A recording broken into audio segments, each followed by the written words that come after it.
रक्षाबंधन म्हणलं की येते ते बहीण भावाचं नातं. ह्याच बहीण भावाच्या नात्यावरची ही कविता, तर चला ऐकूया. आज आमचा भाऊ सकाळपासूनच कोमात असतो. आज आमचा भाऊ सकाळपासूनच कोमात असतो. रक्षाबंधन म्हणलं की खिशाला ह्याच्या धोंडा असतो. रक्षाबंधन म्हणलं की खिशाला ह्याच्या धोंडा असतो. पाऊस बिऊस येतो की काय, थोडा अंदाज घेत असतो. पावसा पाण्याचं कशाला दगदग करती म्हणावं, आईला हा सांगत असतो. आज आमचा भाऊ सकाळपासूनच कोमात असतो. रक्षाबंधन म्हणलं की खिशाला ह्याच्या धोंडा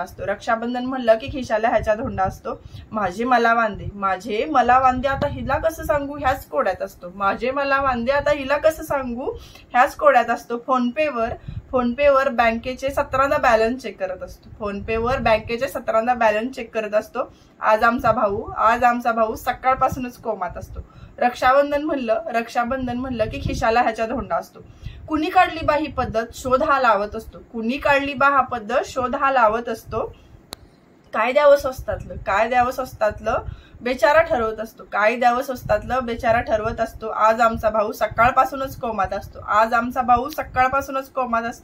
रक्षाबंधन म्हणलं की खिशाला ह्याच्या धोंडा असतो. उधार पाधार घ्यावे का असा विचार करत असतो.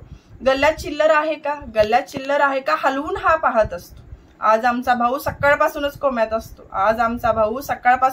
असतो. रक्षाबंधन म्हणलं की खिशाला ह्याच्या धोंडा असतो. मीच पंजाबी ड्रेस घालून धाकट्या भावाला राखी बांधावी का, मनात विचार करत असतो. 10 रुपयाच्या राखीला 100 रिटर्न द्यायचे.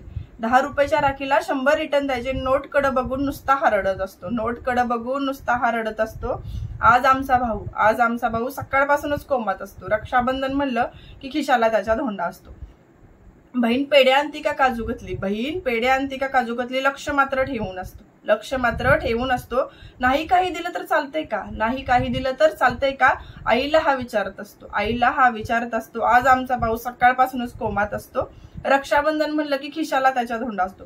शेवटी दरवर्षीप्रमाणे कॅडबरी सेलिब्रेशन स्वस्त वाटतं.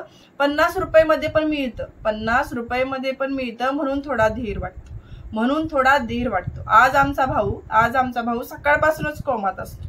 रक्षाबंधन म्हणलं की खिशाला ह्याच्या धोंडा असतो. बहिणीला काही देण्या घेण्याचं फक्त बहीण भावाचं निमित्त असतं. भेटल्यावर मात्र किती बोलू आणि किती भांडू, त्या भांडणात पण लाख मोलाचं प्रेम असतं. पुढच्या वर्षी काहीतरी मोठं देतो तुला, भावाचं मोठं आश्वासन बहिणीला कळून जातं. शेवटी बहीण भावाच्या नात्याला देण्या घेण्यापेक्षा प्रेमाचं बळ जास्त असतं.